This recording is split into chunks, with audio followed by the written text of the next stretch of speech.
Do I have the sound off? I hope so, because I don't see where to silence it. Shit. Okay, wait, is this one silenced?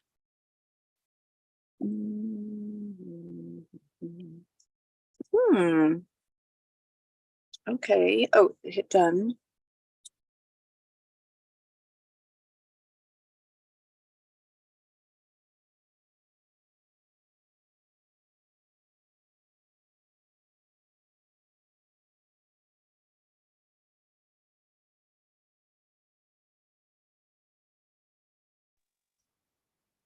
So what happens now?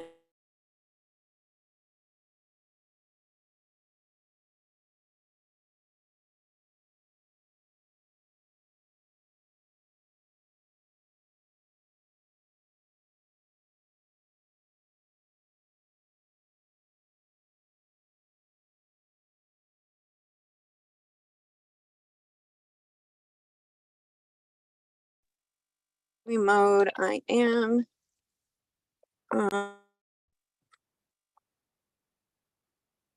Okay, so, all right. It doesn't seem to be giving me feedback. All right, cool. So I'm going to continue and hope that it works out just fine. All right. If I ever want to use any part of this video, I can always edit out the parts that don't make any sense. Okay.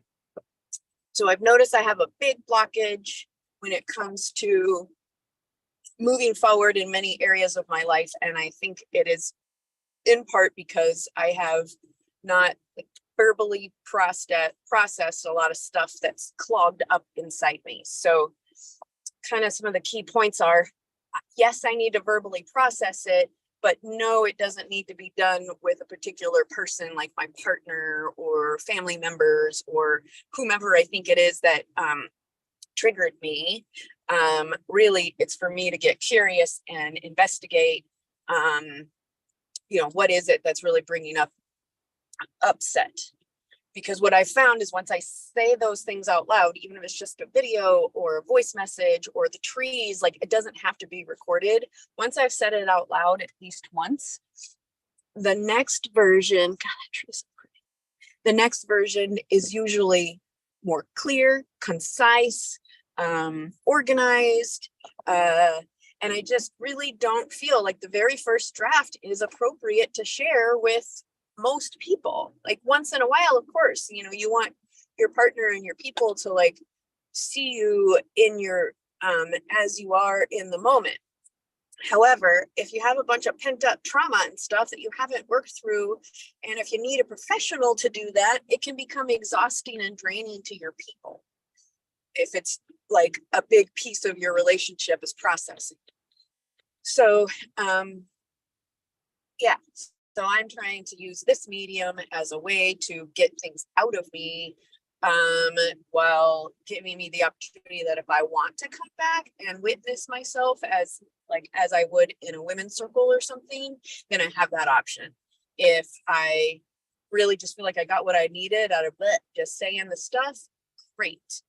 I imagine some of the stuff that and I want to do stream of consciousness. I don't want to try to organize everything, because there's this skewed expectation that if something is live on YouTube, then it must be professional and it must be done right. And you sure as heck better not talk too much. And, fuck that.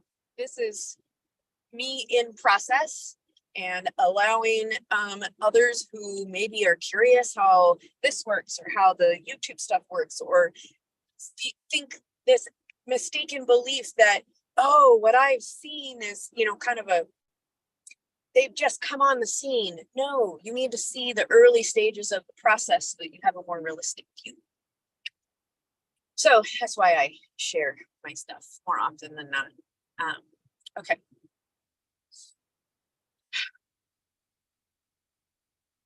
So this earlier today, I was giving myself a yoni steam.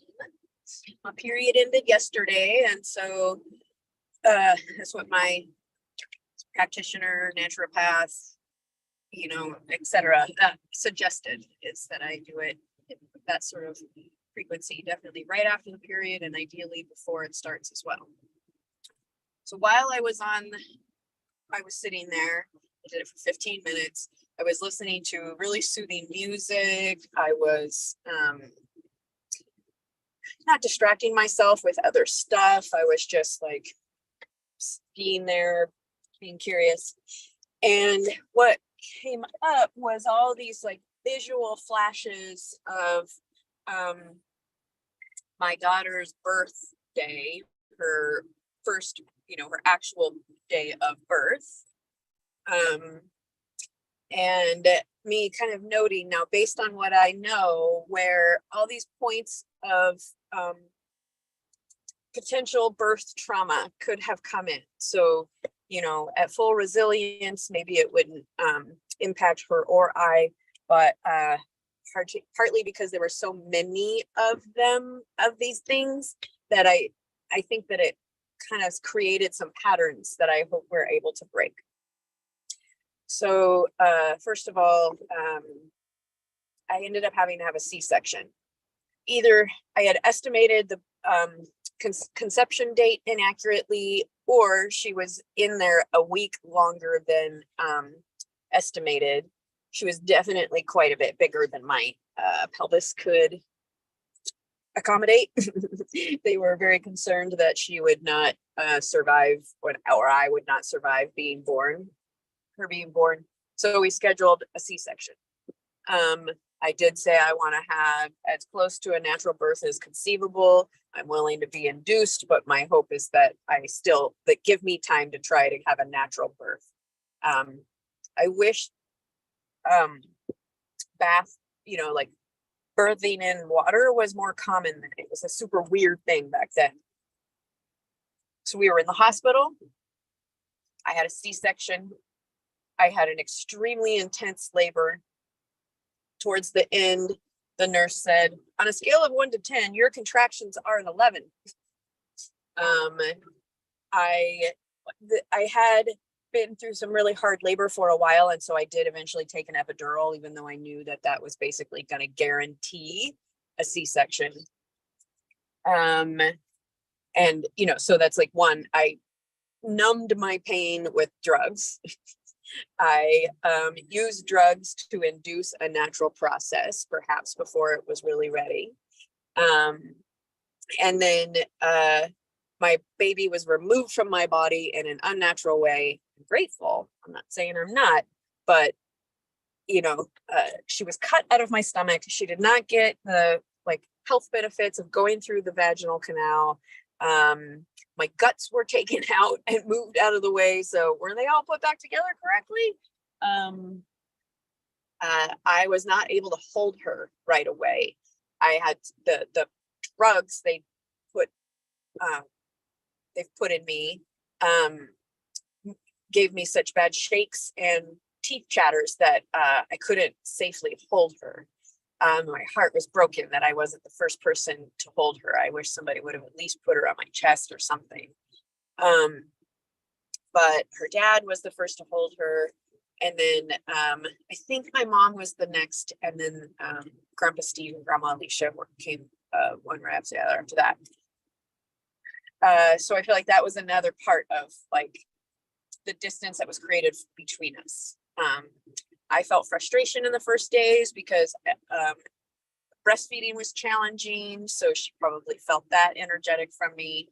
She was removed from me a lot because she had jaundice, and so was in a separate space under the Billy lights. So we weren't together during the first few days. We were hardly together except for when it was time to try to feed her. And I think I was really pissed because I think they ended up giving her formula a couple of times while we were in the hospital, because we were in there for I can't remember if it was somewhere between 5 and 7 days. So I feel like there was some other stuff that likely led to some birth trauma for one or both of us. And then the raising, I studied so much. I read so many books before I had the baby. I read a bunch of books after. I kept reading books about how to, like parenting styles. I knew the parenting styles I grew up with were not gonna work, and I was unwilling to use them. I remember stomping around as a kid, just going, "I will never be like them."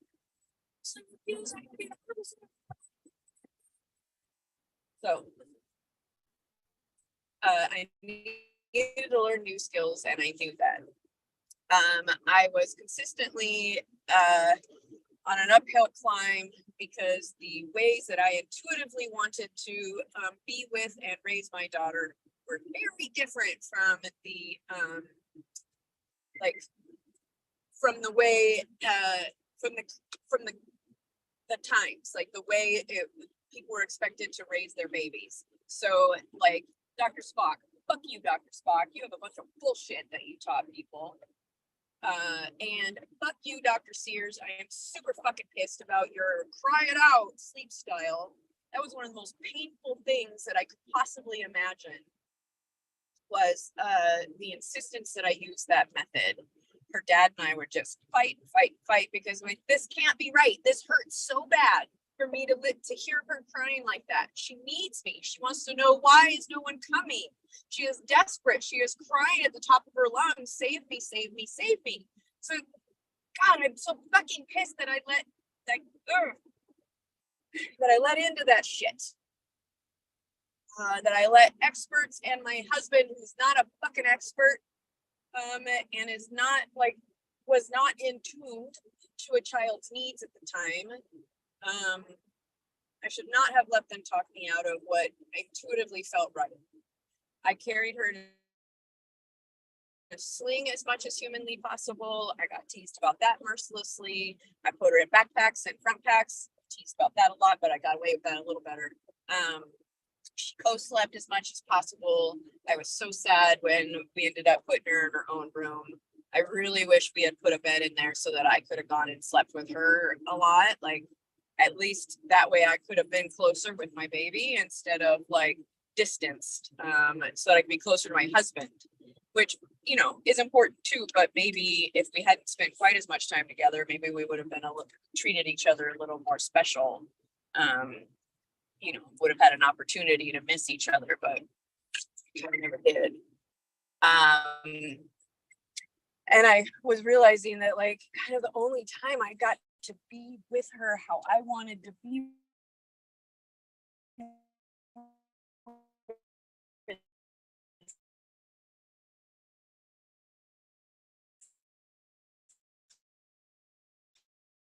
her without influence from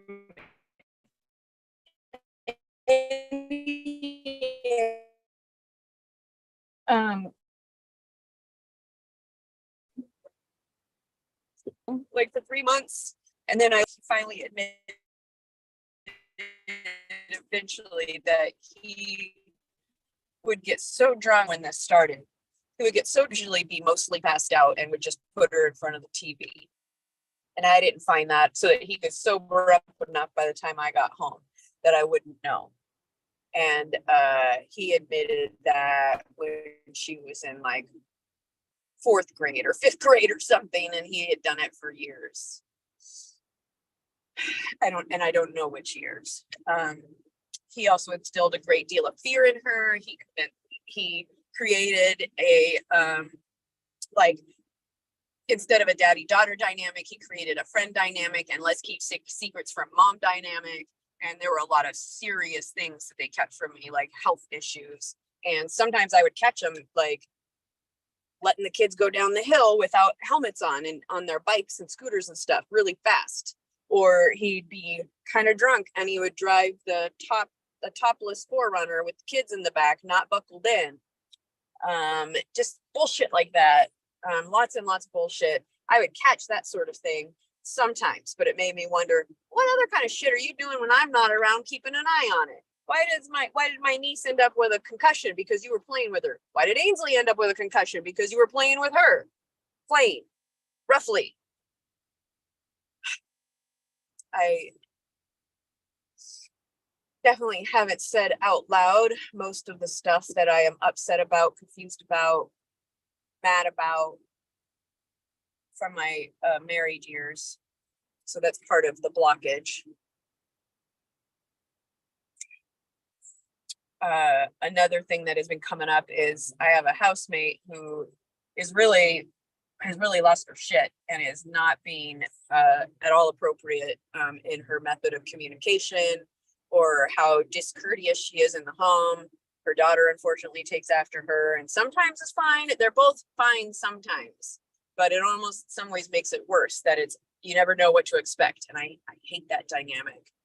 And this is the first time that I have lived in a home where people yell and call names since I moved out of my family home.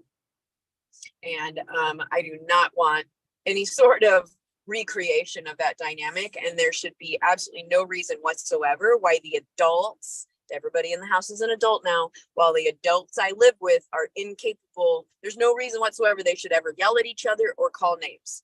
If they're getting anywhere near that, that means there's something that needs to be talked about long before it gets to that point.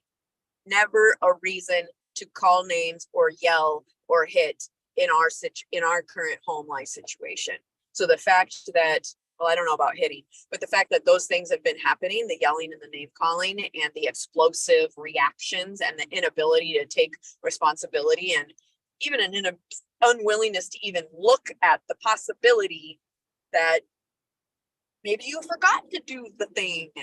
We're not trying to blame. We're just saying, hey, can we all be more on top of cleaning? Can we all be more on top of sharing cleaning stuff? Can we maybe not, can one person please not take over a bunch of the space so that there's actually room for others? So basically this person's boundaries are so unclear and that, and she doesn't respect or recognize other people's boundaries, whether it be space or energy. And so she just keeps kind of expanding out throughout the whole house and always has so much food that that it goes to waste. And I'm like, what's in your cupboards? If this is what happens when it's right in front of your face, like how rotten your vegetables and fruit that you leave out get. What's going on in your cupboard?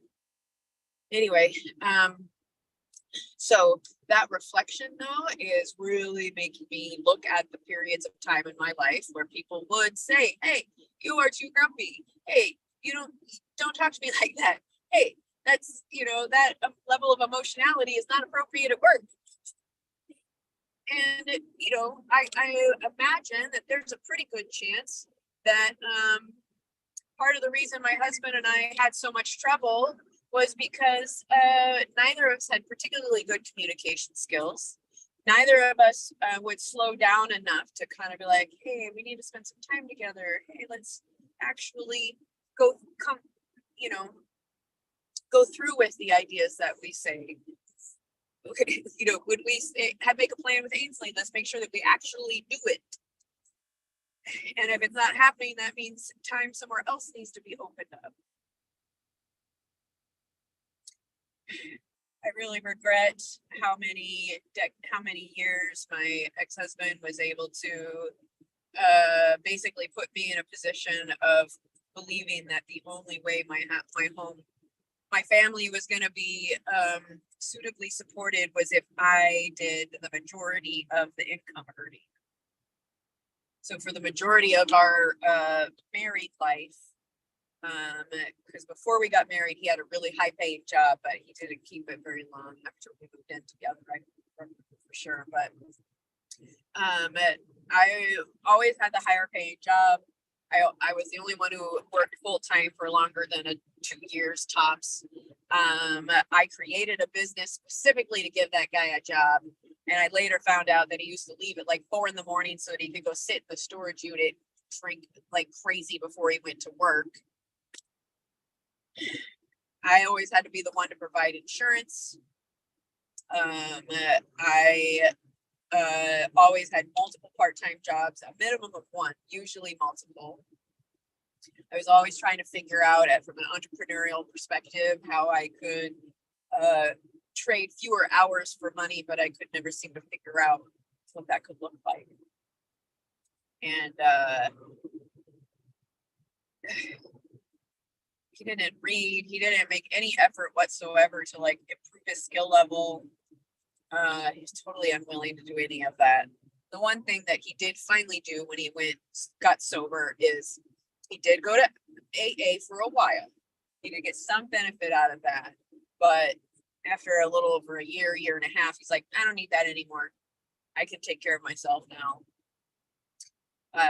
So I don't think he ever really got to the point of truly like healing the underlying things that drove him to get blinding drunk all the time.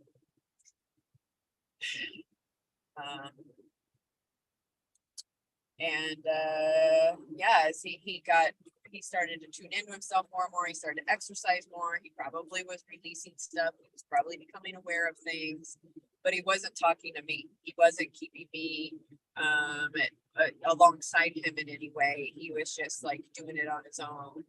And after a year and a half or two, he decided that he was leaving me. It felt pretty abrupt, but as I looked back, I was like, oh yeah, he quit his job without telling me, or he got fired. I don't know which.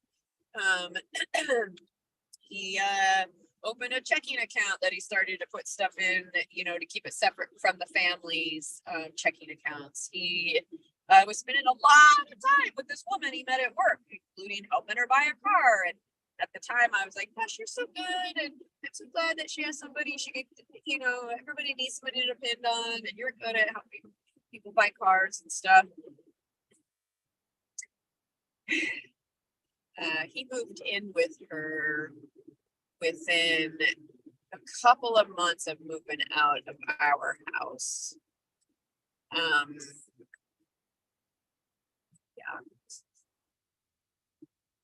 Okay, what else?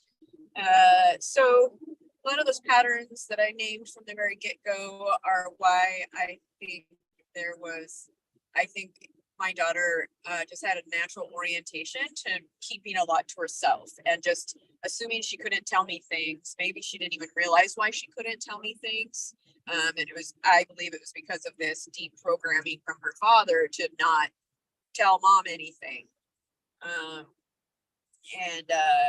So when she did start to tell me stuff now and then, after he had left, it always kind of came as a surprise, and she kind of would just like drop the information in and then not give me a lot more detail or give me the opportunity to ask questions or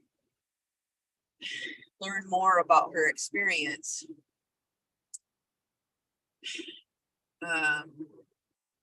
And the other thing that I've been learning a lot about is the energetic impact. So I can imagine that all the time that I spent crying and being upset and trying to recover from all of the disconnection and pain and awareness of, awareness of stuff that's really hard to look at. Perhaps if I had more support or other ways of kind of approaching that stuff, like more nervous system calming techniques rather than intense somatic practices. I imagine that I impacted the rest of our household with my, a big energy of I would be trying to clear. Like, yes, I didn't do any of it in the shared space, but that doesn't mean that people weren't impacted by my energy. So I'm kind of interested in identifying, like, do I apologize for that, or do I just do different? Or I guess I could apologize. I could just say, like, I have, through new education I've been pursuing, I recognize that the the periods of time that I have spent doing a lot of crying and being upset, and like trying to process trauma in the basement, may or may not have impacted the rest of the home, others in the home. So even if I thought I wasn't really bringing it into the space, I did name it in meetings. I did say these are things I'm struggling with. So I guess I did bring it up, but not specifically how I might have been impacting others in the household. So perhaps if I bring that up, others might become aware of their impact on the household.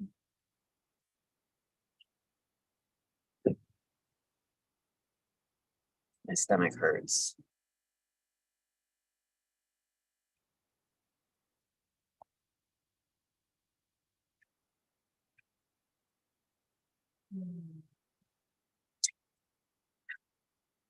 A lot of my friends and I are starting to realize that we don't have to like become aware of our past traumas, and we don't have to clear those patterns or those inaccurate beliefs. They don't all have to be cleared, or awareness doesn't have to be earned through struggle and painful contrast and that sort of thing. We can invite more gentleness and support in nourishing healing practices, rather than feel it all, let it all out, which also has its place, but not all the processing in that method. And I really think people underutilize the power of trees, the power of outside, the power of bare feet, the power of movement. Those really are much more gentle practices.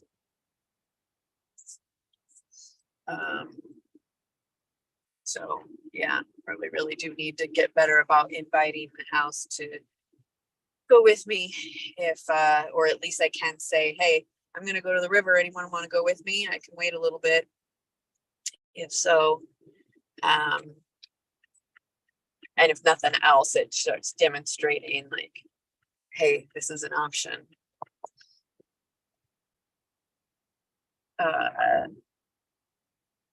And I know another big piece that's happening in our household is that we are acting too much like family. Our family, I think almost everyone in the house, our families of origin were not the safest, the most comfortable, the most calm places. And so now that we have all been living together for a while, we are starting to actually act out in the way that we would have in our family of origin. And therefore we are treating each other not necessarily in the healthiest and most calm-inducing ways. So how do we extricate ourselves from the perspective, even if it's just subconscious, that we are family? And I'm no longer willing to reflect a mother figure, and I don't think my partner should be reflecting the father figure. We can be the older folks with more experience and background to model and demonstrate different ways of being, but we are not teachers, we are not parents, we are not in charge, but we can model. Okay. Hopefully that cleared some stuff out of me, and I am going to keep trying to practice this as much as possible, rather than being angry that others have demanded I spend time in the car that I didn't really want to. I'm going to go ahead and try to use it as talking time, talking to myself, talking to my writer who's not here. It's a pretend writer. Getting it out. I'm going to clear this shit. Clear it. And if I don't say it out loud, and if I don't completely release it, then it just becomes rumination. And rumination often leads to darker and darker thoughts that are less and less accurate, less and less founded in truth about what actually happened. in the recent past.